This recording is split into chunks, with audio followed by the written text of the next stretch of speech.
समंत भद्राचार्य विरचित रत्नकरंड श्रावकाचार. निरंजनलक्ष्मी सहित आहेत, ज्यांनी आपल्या आत्मापासून कर्मरूपी पापांपासून धुवून टाकलेला आहे, ज्यांच्या केवळ ज्ञानापासून लोट आणि आलोटात स्पष्टपणे दर्पप्रमाणे झळकते आहे, अशा त्या वर्धमान स्वामींना आणि 24 तीर्थंकरांना माझा नमस्कार असो. तर आपण शिक्षाव्रताचं स्वरूप बघत होतो, है की नाही. शिक्षाव्रत हा कशाचा प्रकार आहे, कुठल्या व्रताचा प्रकार आहे शिक्षाव्रत? श्रावकांची 12 व्रत आहेत, त्यामध्ये शिक्षाव्रत आहे. हां, 12 प्रकारची जी व्रतं आहेत, तर त्यातलं हे शिक्षाव्रतांचा प्रकार आपला चालू आहे. मग ही शिक्षाव्रत 4 आहेत. कुठली कुठली आहेत? देशावकाशिक, सामायिक, प्रोषधोपवत आणि वैयक्तिक. देशावकाशिक, दुसरं सामायिक, तिसरं प्रोषधोपवास आणि चौथं अतिथी समिभाग किंवा वयावृत्त. दोन्हीपैकी कुठलं पण एक म्हणू शकतो.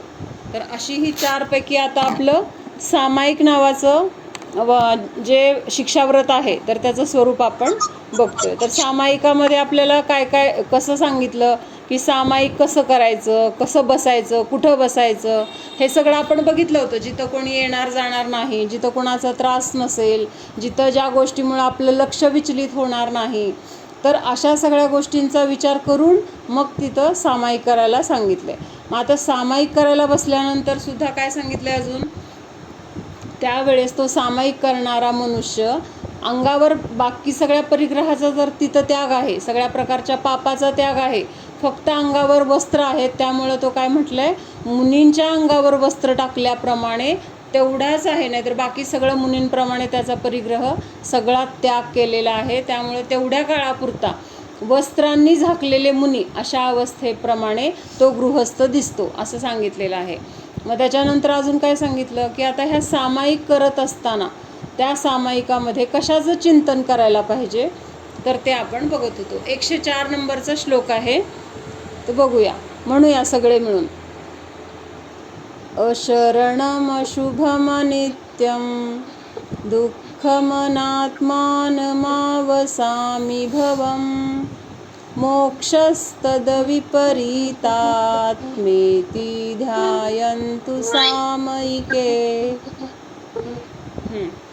तर संसाराचं स्वरूप सांगताना विशेषणं दिली आहेत संसाराची, की संसार कसा आहे, अशरण आहे, अशुभ आहे, अनित्य आहे, दुःखच मिळवून देणारा आहे आणि आपल्या स्वरूपाच्या विरुद्ध स्वरूपाचा आहे. म्हणजे जीवाचं जे स्वरूप आहे त्याच्यापेक्षा पूर्ण वेगळ्या स्वरूपाचा असा तो संसार आहे. आणि मोक्ष कसा आहे, मोक्ष ह्याच्या उलट आहे.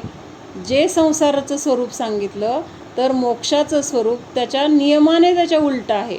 म्हणजे संसार अशरण आहे, तर संसार अशरण आहे तर मोक्ष कसा आहे, शरणभूत आहे. संसार अशुभ आहे तर मोक्ष शुभ आहे. संसार अनित्य आहे तर मोक्ष नित्य आहे. संसारामध्ये दुःखच भरलेला आहे, मोक्ष सुखाने भरलेला आहे. आणि स्वस्वरूपाप्रमाणे मोक्ष आहे. म्हणजे जसं आपलं स्वरूप तर तेच मोक्ष म्हटलं जातं. तर असं हे संसाराचं स्वरूप आपण बघितलं होतं. तर ह्याच्यामध्ये आपण 3 हे पहिलं हे अशरण बघत होतो ना, संसार अशरण कसा आहे, किंवा संसारामध्ये शरण जाण्यासाठी एकही गोष्ट किंवा एकही व्यक्ती अशी नाही आहे की जी आपल्याला ह्या संसारातील दुःखातून कायमस्वरूपी बाहेर काढू शकेल किंवा आपल्याला गरज आहे तेव्हा बाहेर काढू शकेल. म्हणजे असं कोणीही ह्या संसारामध्ये नाही आहे. म्हणजेच ह्या संसारामध्ये शरण जाण्यासाठी कोण नाही असं जर म्हटलं तर काय झालं, ते निगेटिव्ह झालं. मग शरण कुणाला जायचं, किंवा काहीतरी शरण असलं पाहिजे हा विचार तिथं केला तर लक्षात येतं की एक व्यवहाराने देवशास्त्र गुरु किंवा पंचपरमेष्ठी आणि निश्चयनयाने स्वतःचा आत्मा कसा आहे तर शरण जाण्यायोग्य आहे. तर परवा एकदा संयुक्त प्रश्न विचारलेला ना की अशरण भावना आपण ह्याच्यामध्ये छडालेच्या वेळेस पाहिलं तर तिथं अशरण भावनेमध्ये म्हणजे मृत्यूच्या वेळेस आपल्याला कोणी नसतं असं काहीतरी अर्थाचं आहे. मरण हां असं काहीतरी आहे ना. म्हणजे तिथं ती मरण हे सगळ्यात मोठी आपल्यासाठी भीती किंवा संकट आहे. मग कुठल्या तरी एका गोष्टीला धरून ती भावना रचली जाते. म्हणजे मुख्यतः कुठल्या तरी गोष्टीची असते, पण त्या गोष्टीबरोबर बाकीच्या सगळ्या गोष्टी त्याच्यामध्ये असतातच. म्हणजे मरणसमयी आपल्याला कोणी त्यातून वाचवणारं नाही किंवा कोणी त्याच्यावर मात करणारं नाही वगैरे असं त्यांनी म्हणजे जास्तीत जास्त भीती सगळ्यांना मरणाची असते. ह्या अपेक्षेने तिथं मरण घेतलं आहे. पण मग डिटेलमध्ये बघत गेलो तर अगदी आपण जर आता मृत्यूच जाऊ दे किंवा बाकीच्या गोष्टीसुद्धा ज्या काही आपल्या आसपास असतात की ज्याच्यावर आपल्याला भरोसा असतो किंवा आपल्याला असं वाटत असतं की काय झालं तरी वेळेला ही लोक मला मदत करणार आहेत, अशा आपले काहीतरी एक गणितं असतात किंवा आपल्याला तशा एक अपेक्षा किंवा तसे आपले हे तयार झालेले असतात मनामध्ये. काय अनुभवातून तयार झालेल्या त्या गोष्टी असतात. पण अशा ठरलेल्या किंवा आपल्याला वाटलेल्या गोष्टीसुद्धा बऱ्याच वेळा काय होतात, फसव्या निघतात. म्हणजेच ते सुद्धा काही शरण नाही. आपलं पुण्य असेल तर ज्याच्याकडून आपण अपेक्षा केली नाही ते सुद्धा मदत करेल, आणि जर आपलं पुण्य नसेल तर जे आपल्याला मदत करणार ह्याची गॅरंटी म्हणून आपण बसलो होतो तर कडून सुद्धा आपल्याला काय होणार, मदत तर होणारच नाही, उलट कदाचित त्राससुद्धा होऊ शकतो. मग असं हे अशरण भावनेचं आपण बघितलं. आता दुसरं कुठलं ह्याच्यामध्ये विशेषण सांगितलं आहे संसाराचं, तर संसार अशुभ आहे. काय सांगितलं आहे? संसार अशुभ म्हटलेला आहे. मग संसाराला अशुभ का म्हटलं? ह्या संसारामध्ये तर असं वाटतं ना आपण किती चांगलं राहतोय, चांगलं वागतोय, किती चांगलं आहे सगळं, आपल्याला सगळं भरपूर आहे, काही कमी नाही. मग तरी पण ह्या संसाराला अशुभ का म्हटलं आहे? तर ह्या संसारामध्ये आपल्याला जे जे काही मिळाले किंवा जे जे काही मिळतंय, ज्याला आपण चांगलं समजतोय, भोगताना आपल्याला आनंद वाटतोय किंवा आपल्याला असं वाटतं की ह्याच्यामुळं मला पुढं पण चांगलं पुण्यच मिळतंय वगैरे, हे सगळं आपल्याला कुठल्या अपेक्षेने वाटतंय माहिती का? त्या संसारात फिरण्याच्या अपेक्षेनेच चांगलं वाटते. कारण जे आपल्याला वाटते त्याच्यातून पुढचं काय बांधलं जाते, संसारात राहण्याचंच बांधलं जाते. संसार चतुर्गती भ्रमणाचेच कर्म बांधले जातात. म्हणून हा संसार काय आहे तर नियमाने अशुभ आहे. जिथं बंधन आहे तर त्या बंधनाला कोण चांगलं म्हणेल का? समजा बंधन आहे, आपल्याला बंधन बांधलेलं आहे आणि त्या बंधनाला ते बंधन कशाने बांधले? सोन्याच्या साखळीने बांधले. मोठ्या मोठ्या सोन्याच्या साखळ्या, अगदी प्युअर सोनं, कसलं 24 कॅरेटचं सोनं अगदी. आणि अशा सोन्याच्या साखळीने जर आपल्याला बांधलेलं असेल तर मग काय हरकत आहे? बांधून ठेवले म्हणून चालेल की, सोन्याच्या साखळीने बांधले. म्हणजेच तिथं बंधन काय आहे तर नेहमी दुःखाला कारण आहे. आणि संसार म्हणजे काय आहे? बंधन आहे. आणि बंधन काय करते तर दुःख देते. त्या बंधनामुळे आपलं स्वातंत्र्य नष्ट झाले किंवा त्या बंधनामुळे आपल्याला काय पाहिजे ते आपण स्वतः घेऊ शकत नाही, करू शकत नाही. म्हणजे हे सगळे काय झाले, तिथं लिमिट्स आलेत. आणि त्यामुळं बंधन हे केव्हाही दुःखाला कारण आहे किंवा तिथं ते आपण परतंत्रतेलाच कारण आहे. म्हणून संसारात तर सगळं परतंत्रच आहे. स्वाधीन कुठली गोष्ट आहे संसारामध्ये? कुठली गोष्ट स्वाधीन आहे? आपल्याला वाटतंय आपण स्वतंत्र आहोत, स्वाधीन आहोत, पण एक ठराविक लिमिट आहे त्याला. त्या लिमिटला आपण स्वाधीन म्हणतोय, त्या लिमिटला आपण स्वतंत्र मानतोय किंवा आपल्या मनासारखं होतंय असं मानतोय. पण सगळ्याच्या सगळं पाहिजे तिथं, पाहिजे तेव्हा सगळं आपण करू शकतो का आपल्या मनासारखं? तिथं आपण आपल्या मनाला पण सांगून ठेवलेलं असतं, नाही ह्या मर्यादेच्या बाहेर माझं काही चालत नाही. म्हणजे तिथंपर्यंत मी स्वतंत्र आहे, त्याच्या बाहेर गेल्यानंतर माझा काही तिथं संबंध नाही.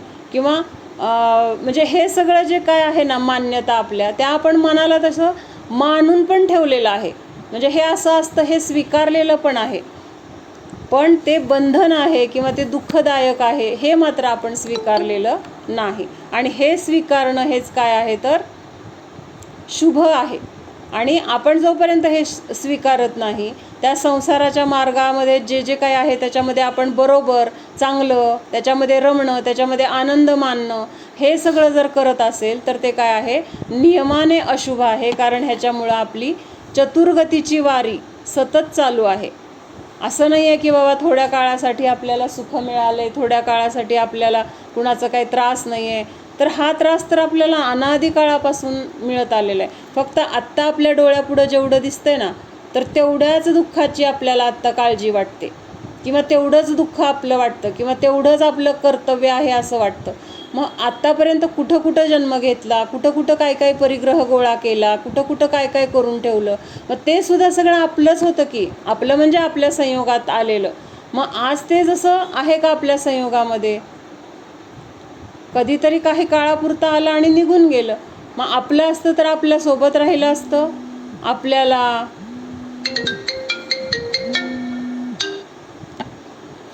सोबत राहिलं असतं, त्याच्यानंतर आपल्याला त्याच्यापासून काही त्रास झाला नसता.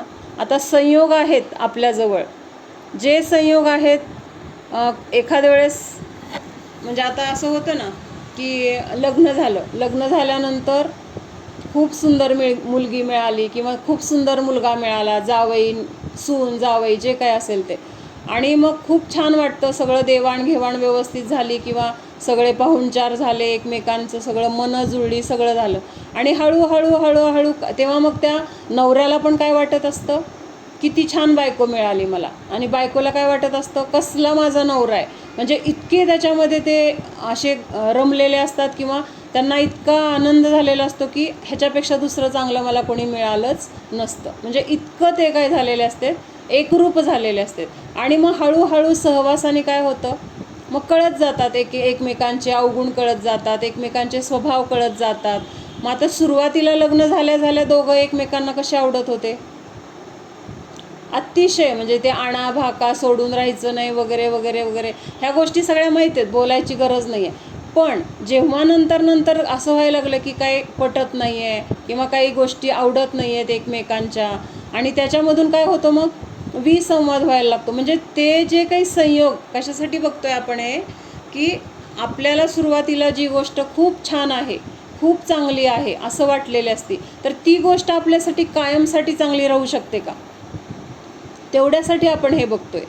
म्हणजे थोड्या दिवसांनी आपण ज्याला खूप चांगलं म्हटलेलं असतं, की आपण आपल्यासारखं दुसरं कुठं नाहीच ह्याचं असं समजून आपण स्वतःला खूप महान पण समजलेलं असतं, त्याचं कोड कौतुक तेवढं केलेलं असतं, आणि नंतर हळूहळू लक्षात येतं, आणि मग तेव्हा आपल्याला वाटतं की हीच ती गोष्ट आहे, ज्या गोष्टीला मला ज्या गोष्टीबद्दल माझा विश्वास होता, मला आनंद होता, आज कुठं गेला तो विश्वास, आज कुठं गेला तो आनंद, आता वाईट वाटतंय, आता तिथं चीड येते. किंवा ह्याच्या उलट ह्याच्या उलट पण होऊ शकतं.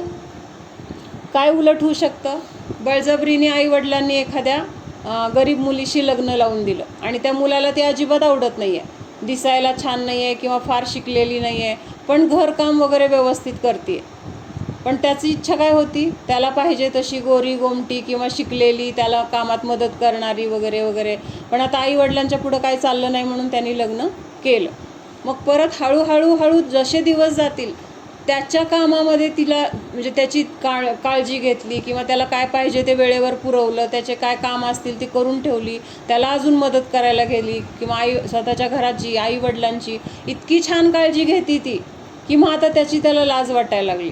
आणि तिथं त्याचं काय झालं, जे तिच्याबद्दल त्याचं मन निगेटिव्ह होतं, किंवा त्याला ती अजिबात आवडत नव्हती, तर ती गोष्ट तिथं त्याला आवडायला लागली.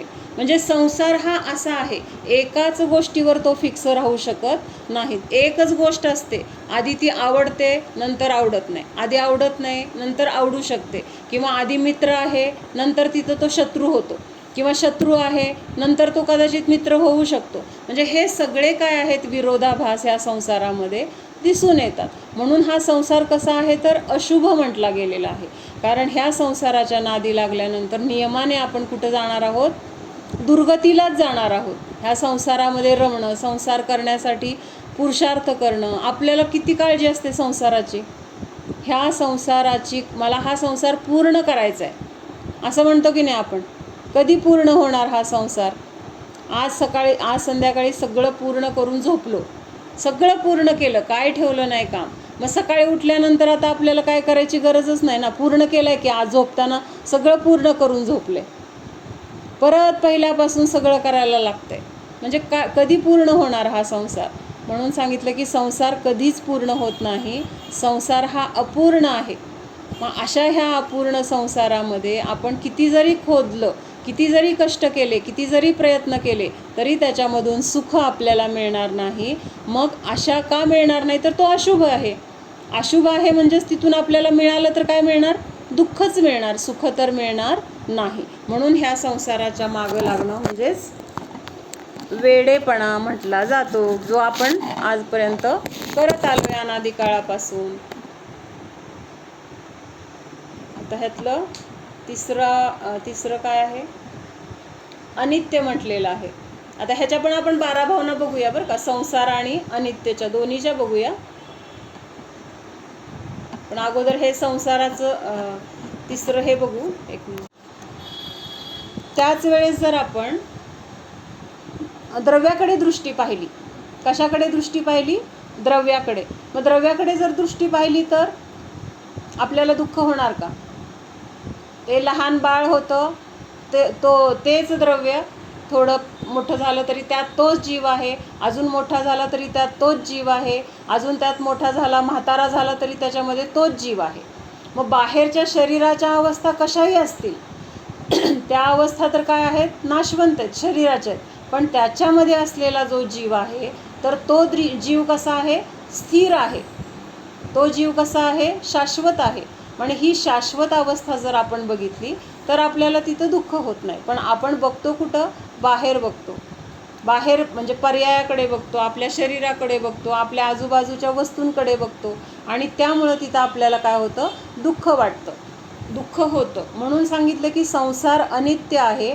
आणि अशा अनित्य गोष्टींकडे आपण जेव्हा पाहतो किंवा अनित्य गोष्टींचा जेव्हा आश्रय घेतो, तेव्हा त्याच्यापासून आपल्याला दुःख मिळतं. कारण त्या गोष्टी नियमाने नष्ट होणाऱ्या आहेत.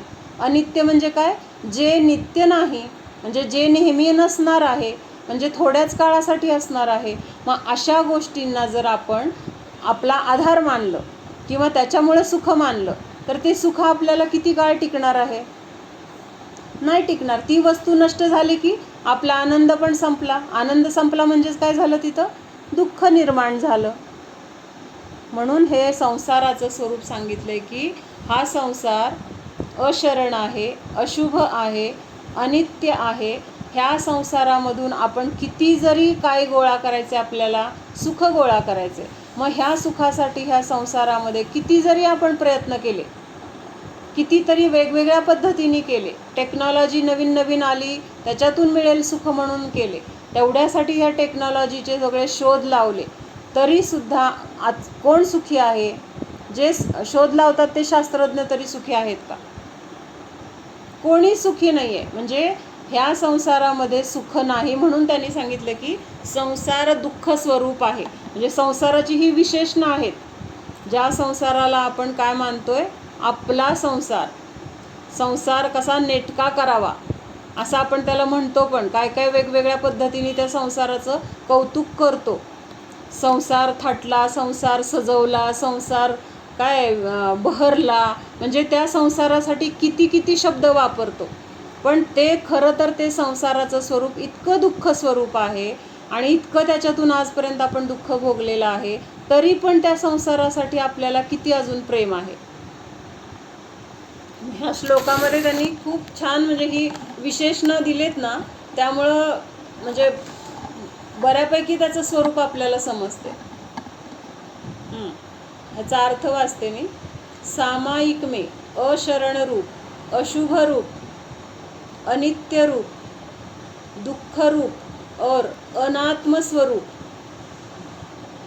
संसार में निवास करता हूँ और मोक्ष उससे विपरीत स्वरूप वाला है, इस प्रकार विचारे.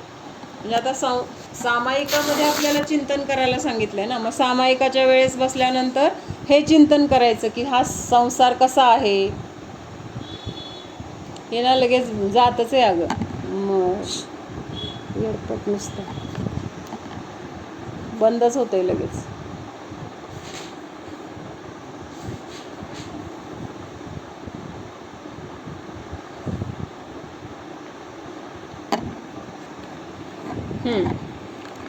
म्हणजे आपल्याला आज तेवढ्यासाठी नियम दिला नाही आहे सकाळी कोणाला, संध्याकाळी आज आपण सगळ्यांनी हाच नियम घ्यायचा आहे की ध्यानाचा. आज आत्ता आपण हे जो श्लोक आहे ना रत्नकरण श्रावकाचारचा 104 नंबरचा, तर ह्याच्यामध्ये सांगितलेलं संसाराचं स्वरूप, त्या स्वरूपाचं चिंतन आपण करायचं आहे. आणि त्या स्वरूपाचं चिंतन करत असताना त्याची दुसरी बाजू कुठली, जी सुखाची बाजू आहे, हे संसाराचं आहे, मग मोक्ष मार्गाची बाजू किंवा स्वतःच्या सुखाची बाजू, ह्या दोन्हीमध्ये काय करायचं आहे तर तपासायचं आहे, परीक्षा करायची आहे की संसाराचं सुख कसं आहे आणि माझं आत्मिक सुख कसं आहे, किंवा आजपर्यंत ह्या संसाराच्या सुखामध्ये मला काय काय मिळालं आहे.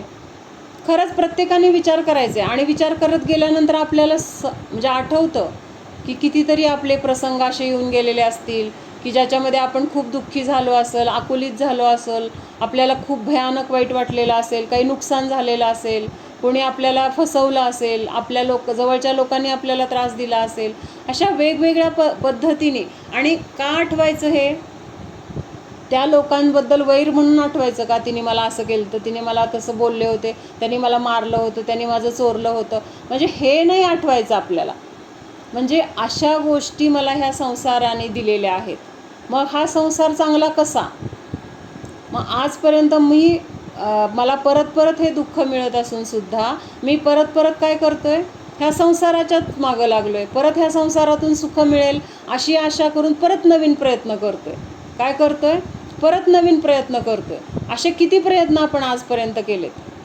म्हणजे आता व्यवहारात पण म्हणतो, एखाद्या समजा व्यक्ती असेल आणि एखादी गोष्ट त्याला जमतच नाही आहे, त्याचं तो पिंड नाही आहे, सोडून दे, त्याला दुसरं जे जमते ते करायला सांगा, असं म्हणतो की नाही आपण.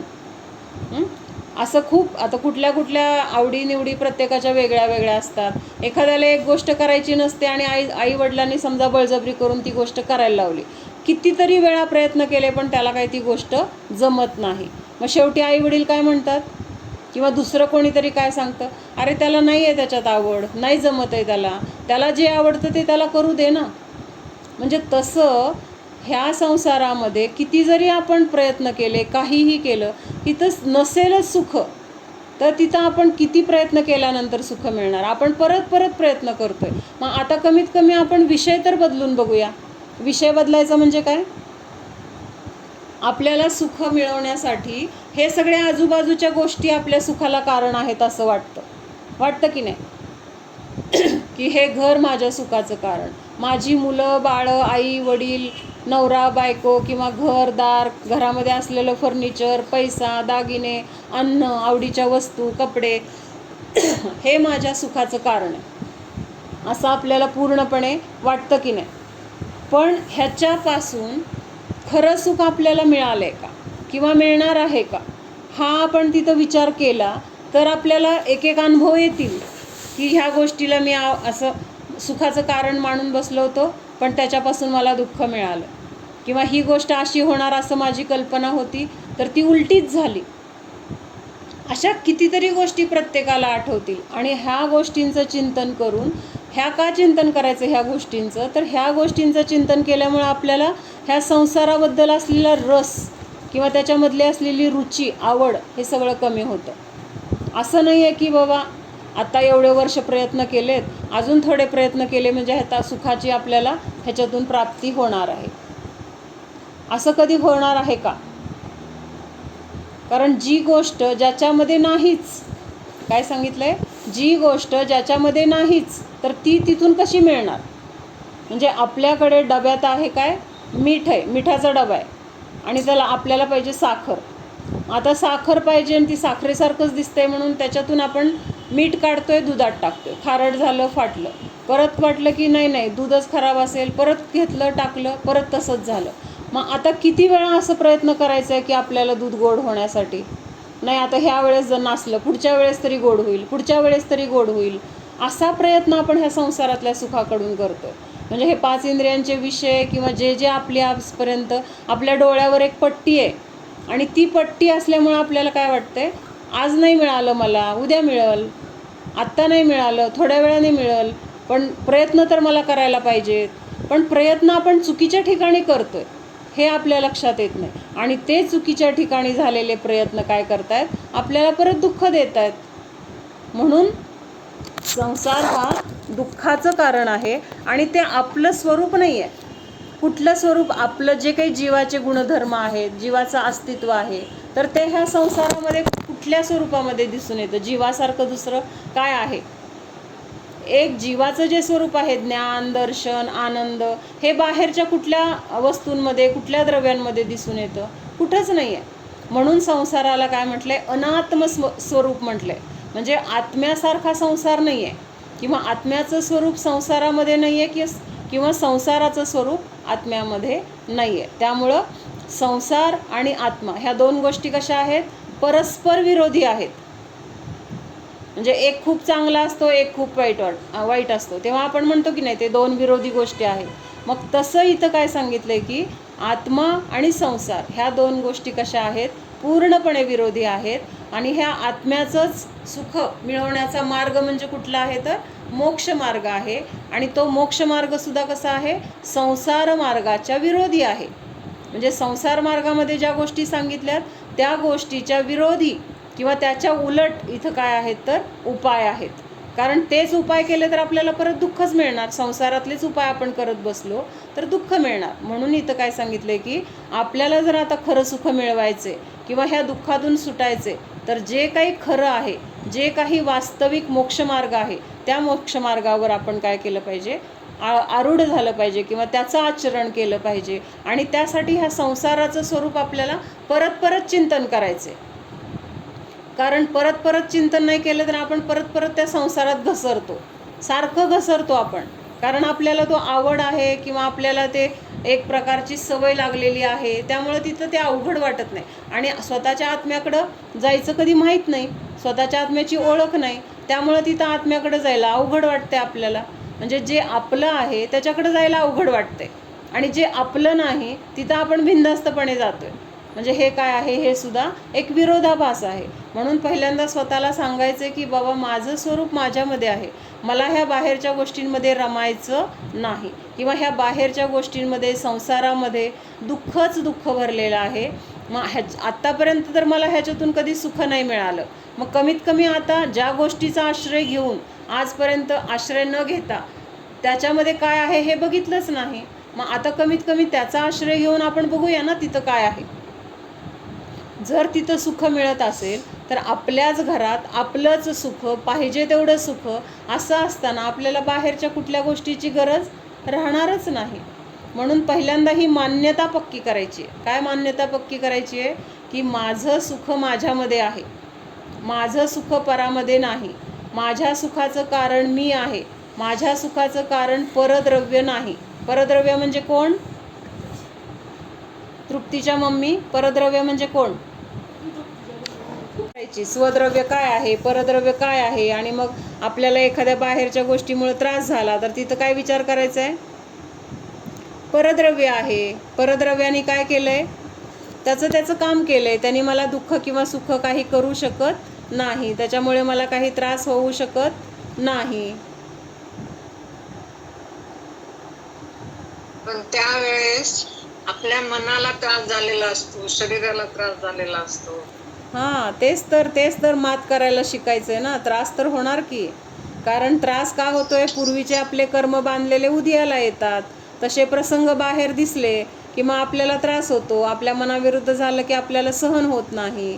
पण त्याच वेळेस आपल्याला मनाला हे सांगायचे की बाबा हे कर्माचा जो काही उदय आलेला आहे तो मीच केलेला आहे.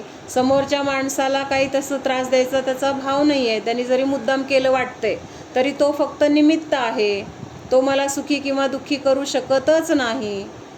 म्हणजे हे सगळं आपल्या मनाला सतत सांगायला पाहिजे. सांगणं सोपं नाही आहे. हे खूप वेळा प्रयत्न करावे लागतील, खूप वेळा, कितीतरी काळ. तेव्हा आपल्याला एक केसाने जमेल. आपल्या मनामध्ये कशा इतके असतात आणि त्याच्या पुढं केस म्हणजे काहीच नाही आहे. पण कमीत कमी तेवढं जर जमायला सुरू झालं तर आपली मोक्षमार्गावर वाटचाल तर सुरू झाली ना, असं होते.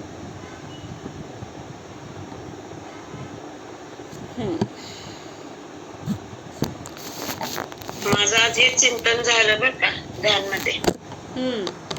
ध्यानमध्ये हे चिंतन झालं आज. स्थित गृहस्थ इस प्रकार विचार करे, अपने उपार्जित कर्मों के द्वारा जीव चारों गतियों में भ्रमण करता है, वह भव कहलाता है। इस भव संसार में मृत्यु से बचाने वाला कोई भी रक्षक नहीं है। अशुभ कारणों से उत्पन्न होने तथा अशुभ कार्यों को करने के कारण अशुभ है। चारों गतियों में परिभ्रमण करने का काल नियत होने से अनित्य है, दुख का कारण होने से दुख रूप है और आत्म स्वरूप से भिन्न होने के कारण अनात्मा है। ऐसी संसार की स्थिति है तथा मैं इस संसार में स्थित हूँ। इस प्रकार का विचार सामायिक में स्थित श्रावक करे तथा मोक्ष इस संसार के विपरीत है, अर्थात शरण रूप है, शुभ है, नित्यादि रूप है। इस प्रकार मोक्ष के स्वरूप का भी विचार करे। साधारण सगळं आपण बघितलेलंच सारमध्ये ह्याच्यामध्ये आहे। सामायिक में स्थित गृहस्थ इस प्रकार विचार करे, अपने उपार्जित कर्मों के द्वारा जीव चारों गतियों में भ्रमण करता है, वह भव कहलाता है। म्हणजे भव कशाला म्हटलंय? भव म्हणजे काय? चार गती। मग हे चार गती कशाला म्हटले? तर स्वतःच आपण कमवलेलं जे कर्म आहे, उपार्जित केलेलं म्हणजे काय? राग द्वेष आदी विकारी भाव करून किंवा अजून काय मोह करून, लोभ करून, ह्या कषायांच्या अधीन होऊन जे काही कर्म केलेलं आहे जीवाने, आणि त्याच्याद्वारे हा जीव काय करतोय? तर चारी गतीमध्ये भ्रमण करतोय। मग ह्या भ्रमण करण्यालाच काय म्हटलंय? भवभ्रमण असं म्हटलेलं आहे। म्हणजे ह्या भवातून दुसऱ्या भवात, दुसऱ्या भवातून तिसऱ्या भवात, ह्यालाच काय म्हटलं? भवभ्रमण असं म्हटलं। इस भव संसार में मृत्यु से बचाने वाला कोई रक्षक नहीं है। मग आता ह्या चारी गतीमध्ये फिरत असताना प्रत्येकाला काय व्हायला लागते? मृत्यूला सामोरं जावं लागते। कारण जन्म झाला तिथं काय आहे? त्याचा मृत्यू नियमाने होणारच हे ठरलेलं आहे। जो जन्मला तो नियमाने मरणारच। मग असा ह्या मृत्यूला तर सगळेजण घाबरतात। मग ह्या मृत्यूला घाबरत असताना सुद्धा त्या मृत्यूपासून वाचवण्याचे किती जरी प्रयत्न केले, काहीही केलं, किंवा कुठले देव भगवान त्यांना जरी घेऊन आलो, तरी सुद्धा आपल्याला ह्या आपल्या मृत्यूपासून कोणीसुद्धा वाचवणारं नाही। म्हणजेच कोणीही रक्षक नाही। म्हणजे भगवान अरिहंत सिद्धसुद्धा आपल्याला वाचवू शकत नाहीत। म्हणजे किती स्वतंत्रता आपल्याला लक्षात येते? लक्षात येते का? भगवान सुद्धा आपल्याला, मला कोणच दिसत नाहीये, कुठे गेले सगळे? हां, सगळ्या अवधीतच समोर आहे तुझ्या। आहे आहे। हां, म्हणजे काय सांगत होते ग? भगवानांनी आपल्याला किती स्वतंत्रता दिली आहे, ते आपलं काही करू शकत नाहीत। भगवान वाचू शकत नाहीत। हां, म्हणजे भगवान, आपलं हां, काही करू म्हणजे एवढं भगवान आहेत किंवा एवढी त्यांच्यामध्ये शक्ती आहे, त्यांच्याकडे ताकद आहे, आणि आपण तर त्यांच्या मनाने एकदम क्षुल्लक आहोत, पण ते सुद्धा आपलं काही करू शकत नाहीत। आता आपण कधीतरी कुठल्या तरी भवामधले त्यांचे नातेवाईक नक्की असणार आहोत। नातेवाईक असेल, आई वडील असेल, मुलं असतील, काही ना कुठल्या सगळ्या प्रकारची नाती भगवंतांबरोबर झालेत। मग आज पूर्वजन्मीचे माझे नातेवाईक म्हणून ते आपल्याला त्यांच्या ज्ञानामध्ये बघतायत, तरी पण आपली दुःख ते दूर करू शकतात का? का करतात का? नाहीत करू शकत। का करू शकत नाहीत? तर प्रत्येक द्रव्य स्वतंत्र आहे हे जाणतायत। म्हणजे मी त्या जीवाचं, किंवा भलेही मागच्या जन्मी माझी कोणीतरी आई असेल, वडील असेल, बायको असेल, पण आज भयंकर दुःखात आहे, पण मी त्या दुःखातून काढू शकत नाही, हे भगवंतांना माहीत आहे। का माहीत आहे? तर ज्याचं त्याचं कर्म ज्यांनी त्यांनी केलेलं आहे, आणि ज्यांनी त्यालाच ते भोगावं लागणार आहे। म्हणून तिथं स्वतंत्रता आली। आपल्यामध्ये ते काहीही लुडबुड करू शकत नाहीत। कळतंय का? म्हणजे भगवान असले तरी काय, किंवा कुठला अधिकारी मोठा असला काय, डॉक्टर असले काय, आपल्याला ह्या मृत्यूच्या दाढेतून कोणीही सोडवू शकत नाही। म्हणजेच काय आहे? आपण आपल्या मृत्यूच्या अधीन आपणच आहोत। म्हणजे आपल्याला त्याच्यातून बाहेर काढणारं दुसरं कोणी नाही। आपल्याला जर ह्याच्यातून बाहेर पडायचं असेल, जन्म मृत्यूचा नाश करायचा असेल, तर एक मोक्ष मार्गावर आपण सतत राहिलं तर आपल्या ह्या दुःखातून आपला सहज नाश होणार आहे. आणि हे जन्ममृत्यूचं दुःख तर भयानक आहे. फक्त जन्मतानाचं दुःख आत्ता आठवत नाही आणि मरतो तेव्हा त्याच्यानंतर नवीन जन्म घेतो त्यावेळेस तिथं पण मेलेलं दुःख आठवत नाही. म्हणून असा हा संसार, त्याच्यामध्ये आपल्याला वाचवणारं किंवा जगवणारं कोणीही नाही. अशुभ कारणों से उत्पन्न होने के कारण अशुभ कार्य को करने के कारण अशुभ है. आता हे एक महत्त्वाचं वाक्य आहे. आता हा संसार कसा उत्पन्न होतो? अशुभ कारणांपासून उत्पन्न होतो. म्हणजे ह्याचं उत्पत्तीचं कारणच काय आहे? अशुभ आहे. मग जी गोष्ट ज्या वस्तूपासून बनली आहे ती बनलेली वस्तू कशी असणार? आता एखादी वाईट गोष्ट आहे, त्याच्यापासून एखादी गोष्ट बनवली तर ती गोष्ट कशी असणार? जशी ती बनवताना जे अशुभ कसं काय म्हणता येईल गफाई? अशुभ कसं म्हणता येईल? या सगळ्या अशुभ अनुभवातूनच जेव्हा होईल आणि ते अजून वाढत राहील ते दुःख, असं मला वाटतं. कसं वाढत राहणार? शुभ सुद्धा पापच आहे ग. शुभ गोष्टी सुद्धा पापच आहेत. आपल्याला त्या दोन गोष्टी समान आहेत, दोन गोष्टी समान आहेत हे जर कळलं तर संसारातल्या गोष्टी चांगल्या आणि उकिरड्यावरच्या गोष्टी वाईट असं वाटणार नाही.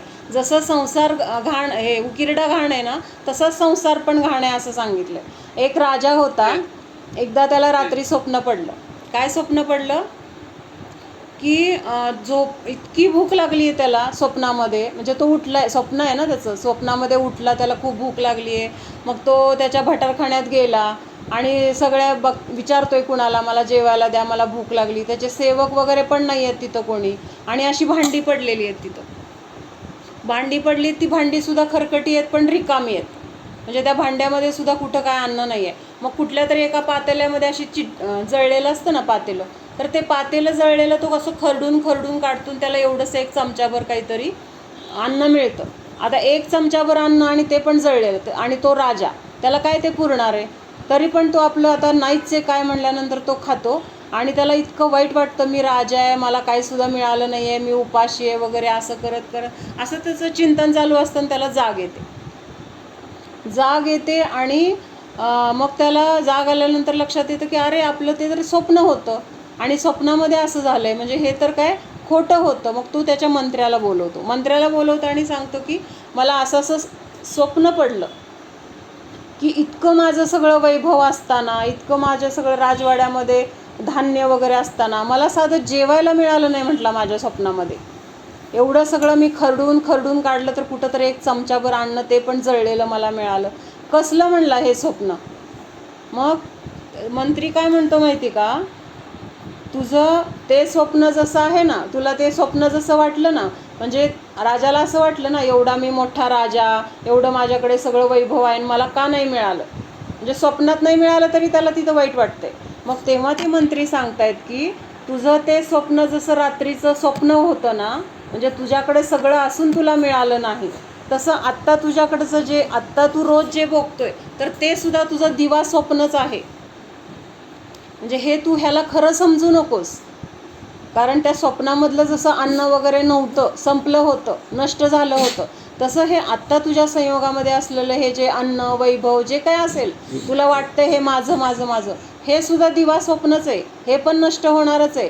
त्यामुळं तू आता त्या स्वप्नातून जसा जागा झाला तसं आता ह्या स्वप्नातून पण तू जागा हो. म्हणजे असं सांगितलं. म्हणजे संसाराच्या दुःखात, म्हणजे संसारामधल्या कुठल्याही गोष्टीला तिथं सुखाची कधी उपमा, म्हणजे चांगलं सुख आहे किंवा ह्याच्यातून भरपूर सुख मिळेल किंवा त्याच्यासाठी असं सुखाची उपमा तिथं दिलेली नाही आहे. संसाराला नेहमी दुःखाचीच उपमा दिलेली आहे. आणि आपल्याला जर बाहेर पडायचं असेल ना, तर अगोदर आपल्याला त्यातल्या वाईट गोष्टीच बघाव्या लागतात. समजा एखादी गोष्ट आपल्याला खूप आवडली आहे, बाहेर आपण खरेदी करायला गेलो आणि त्याच्यामध्ये 4 गोष्टी चांगल्या आहेत आणि 2 गोष्टी वाईट आहेत, तरीसुद्धा आपल्याला असं वाटतं की खूप छान आहे, घ्यायचं आहे. आणि आपल्याला बाकीचे सगळे सांगतात नाही चांगलं नाही. मग आपल्याला काय विचार करायला लागेल? नाही जाऊ दे, हा पॉईंट त्याचा खराब आहे ना, नको. हा पॉईंट त्याचा खराब आहे ना, नको. नाही, चांगल्या गोष्टी जर तू बघत बसली ना, तर ती गोष्ट तू सोडूच शकणार नाही. तुला जर ती गोष्ट सोडायची असेल तर तुला अगोदर त्यातल्या वाईट गोष्टी, त्या वाईट गोष्टीमुळे होणारं तुझं नुकसान, हे सगळं बघावं लागेल. आणि संसारात आपल्याला असं वाटतं चांगलं आहे, पॉझिटिव्ह पण आहे, पण हे सगळं पॉझिटिव्ह वगैरे हा सुखाचा आभास आहे. जसं त्या राजाला वाटलं ना. ऐक ना, हे जरी समजून घेतलं ना हा. आता, तरी पण आता या स्टेजवरती आहोत की धड सगळं सोडून पण जाऊ शकत नाहीये आणि धड सगळं पकडून पण नाही ठेवू शकत आहे. म्हणजे मनाने जरी स्वीकारलं असलं तरी की नाही हे वाईट आहे, हे संसारात काय अर्थ नाही, पण राहावं तर इथंच लागतंय. इथंच लागणार आहे. म्हणून राग द्वेष करून पण चालणार नाहीये ना. हे बघ, रागद्वेष पण करायचं नाही, सोडून पण जायचं नाही, आसक्ती करायची नाही, त्यात अडकून पडायचं नाही. हे बघ, आत्ताची हे पंचम काळ असा आहे ना, दीक्षा घ्यायला जायचं पण खूप अवघड आहे.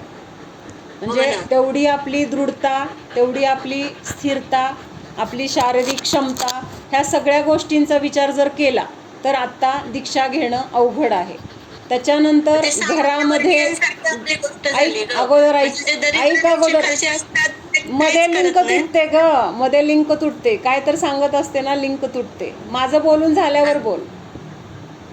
हां, तर अवघड वाटतं की नाही आत्ता, की ना आपण सोडू पण शकत नाही आणि सांभाळू पण शकत नाही. तर ही तर गोष्ट अगदी क्लिअर आहे की आपली शक्ती नाही आहे तेवढी, आपलं तेवढं दृढता स्थिरता नाही आहे. एवढी जर आपली खंबीर असेल ना, काय होईल त्याला तोंड द्यायची माझी तयारी आहे, एवढी जर आतून विल पॉवर असेल ना, तर आपण कुठंही जाऊन दीक्षा घेऊ शकतो, काही करू शकतो. ती तर आत्ता आपली नाही आहे. दुसरी गोष्ट, आपल्या काही जबाबदाऱ्या आहेत, त्या जबाबदाऱ्या सोडून जाणं हा सुद्धा धर्म नाही. म्हणजे मला दीक्षा घ्यायची म्हणून मी काय तुमचं होईल तसं होईल, तुम्ही तुमचं बघा असं म्हणून जर गेलं तर ते पण काय झालं, चुकीचं झालं. म्हणजे तिथं तो मार्ग पण नाही आहे. मग आपल्या घरामध्ये असताना आपल्याला धर्म शिकत शिकत अशा खूप गोष्टी कळतील की अरे हे करायला पाहिजे मी करू शकत नाही आहे, कळलं का? अशा खूप गोष्टी होतील किंवा आपल्याला आतून त्याच्यामुळं घुसमट होईल. पण तिथं आत्ता काय आपल्या हातामध्ये, जशी परिस्थिती असेल त्या परिस्थितीला अनुसरून आपला हेतू चांगला ठेवून जे शक्य आहे ते करत राहणं, आणि जे अशक्य आहे किंवा ज्या काही आपल्याकडनं चुका घडत आहेत, आपल्याकडनं दोष घडत आहेत, तर त्याच्याबद्दल काय करणं, तर प्रतिक्रमण, पश्चाताप, हे आत्ता आपल्या हातात आहे. आणि ह्या प्रतिक्रमण पश्चातापचं फळ आपल्याला पुन्हा असे प्रसंग मिळणार आहेत की समजा तुला वाटलं की मला आत्ता, तुला म्हणली ना आत्ता सोडू वाटतंय पण मी सोडू शकत नाही, तर तुला त्यावेळेस असे प्रसंग मिळतील की तुला सोडायचे आणि तू सोडू शकशील लगेच. तुला जे पाहिजे तसं करू वाटतंय आणि तू करू शकशील.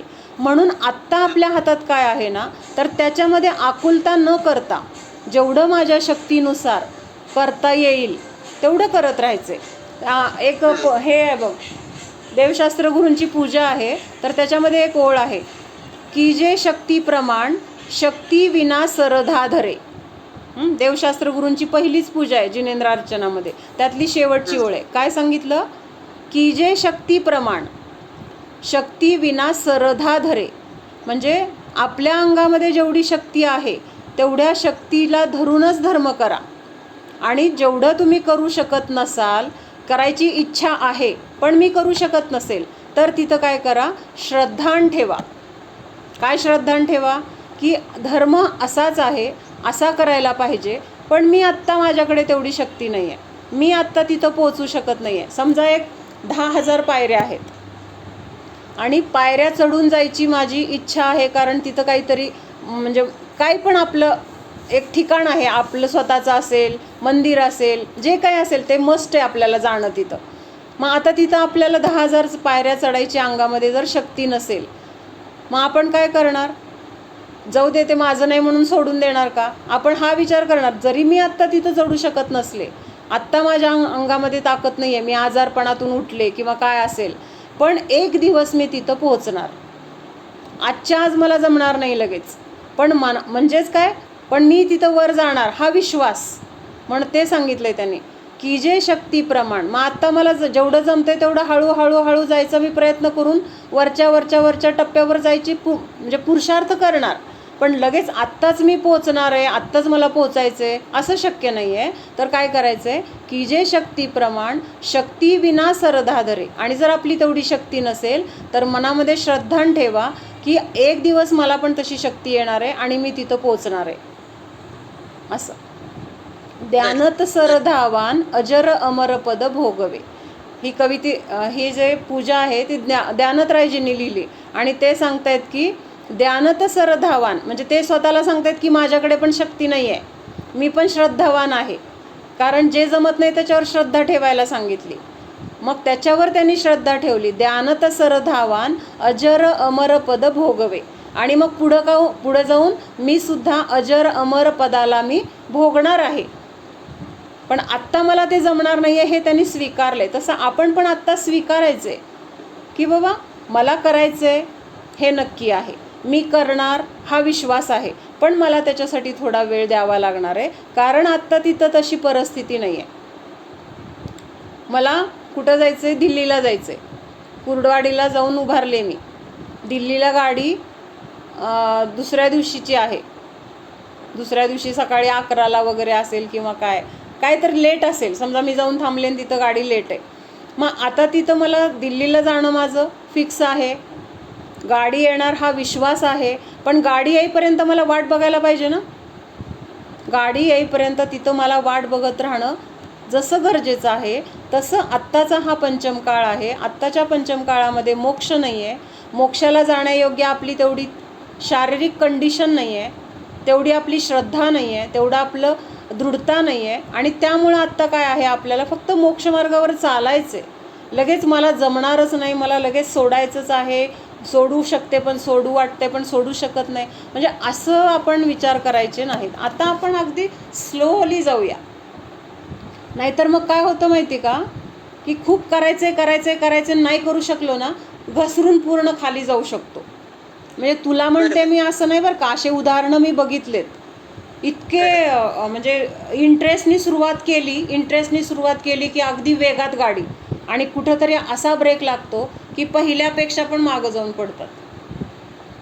म्हणून असं अपेक्षा करायची नाही की मला लगेच जमलंच पाहिजे, मला हे केलंच पाहिजे, किंवा मला हे करायचंय.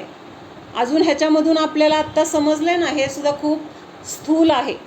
हळूहळू आपल्याला ह्याच्यातनं सुद्धा बारकावे बघून घ्यायचे. हे बारकावे, ही सूक्ष्मता त्याच्यात समजून उतरून आपल्याला त्याची जाणीव होणार. आणि एक गोष्ट आहे, आपल्या घरामध्ये राहून आपण मी भिन्न आणि जीव भिन्न एवढं जरी जाणलं ना, आपल्याला बाकी कुठल्याही क्रियेचं काहीच फरक पडत नाही. तेवढी गोष्ट तर आपण कधीही करू शकतो. फक्त काय, बसेल तेव्हाच नाही, काम करताना करू शकतो, झोपलोय डोळे मिटलेत चिंतन करू शकतो, स्वयंपाक करतोय चिंतन करू शकतो, केव्हाही करू शकतो. त्याला काय आपल्याला अडथळाच नाही आहे. मग ती मोठी गोष्ट आपली सगळ्यात महत्त्वाची आहे. बाहेरचा संयोग सोडणं, बाहेरच्या कुठल्या क्रिया करण्यामध्ये काय महत्त्व वाटणं, किंवा काही चुकलं म्हणून दुःख होणं, ह्या गोष्टीला काहीच महत्त्व नाही आहे. एक मी जीव आहे, माझ्यापासून हे सगळं भिन्न आहे, हे भेद विज्ञानाची धारा सतत आपल्या मनामध्ये असेल तर आपल्याला बाहेरच्या कुठल्याही गोष्टीची काहीच अडचण नाही आहे.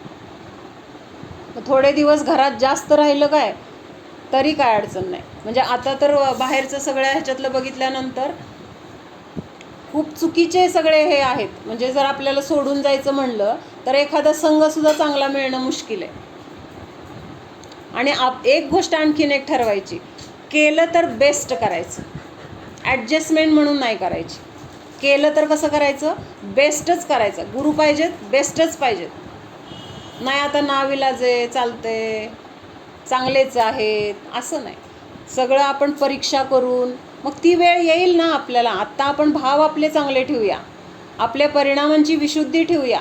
असे प्रसंग, अशी अनुकूलता, असे सगळे निमित्त सहज उपलब्ध होतात.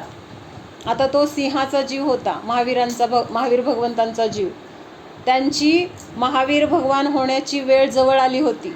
म्हणजे त्यांचं उपादान जवळ आलं होतं, किंवा उपादान त्यांचं स्वतःचं आता प्रकट होणार होतं. तर त्या जंगलामध्ये तो सिंह काय करतोय, हरिणला खातोय, हरिणला फाडून खातोय. आणि तिथून वरून 2 चारण वृद्धिधारी मुनी चाललेत आकाशातून. आणि त्यांना असं वाटलं की 10 भवानंतर हा सिंह महावीर भगवान होणार आहे. म्हणजे ते अवधिज्ञानी मुनी असतात. मग त्यांना असं वाटलं की हा म्हणजे तीर्थंकर होणार आहे, महावीर भगवान होणार आहे. आणि त्यांना असे भाव झाले की त्याला आपण संबोधन करूया. मग तिथून ते खाली आले आणि त्याला सांगितलं, अरे तू काय करतोयस, तू तर एक भगवान आत्मा आहेस, तुझ्यासारखाच तो जीव आहेस, त्याला तू कसं खातोयस, कसं मारू शकतोयस? तू स्वतःला जाण. हे शरीर आहे तुझं, हे खाण्याचं हे साधन नाही आहे. ह्या शरीरासाठी तू ह्या जीवाला का मारतोयस, किती हिंसा करतोयस? म्हणजे आता त्या मुनींचे शब्द त्याला कसे समजत होते माहीत नाही, पण त्याच्या हातातलं ते सगळं सुटलं. ते हे हरणाचं हे सुटलं, त्याच्या डोळ्यातून घळघळ घळघळ पाणी आलं. त्यांनी तिथं सम्यक दर्शनाची प्राप्ती झाली, तिथं प्राण्याला. आणि तिथं त्याने अणुव्रत वगैरे धारण केली. आता वाळलेली पानं खाईल, वाहतं पाणी पिईल असंच. आणि थोडे दिवसांनी त्याची सल्लेखना झाली उत्कृष्ट, आणि स्वर्गामध्ये तो देव झाला. आयुष्यभर त्याने मांस खाऊन प्राण्यांना मारून जगलेला, पण तिथं काय झालं, त्याचं समाधी मरण उत्कृष्ट होऊन तो स्वर्गामध्ये गेला. म्हणजे आपण वेळ आपली पण येणार आहे हा विश्वास ठेवायचा.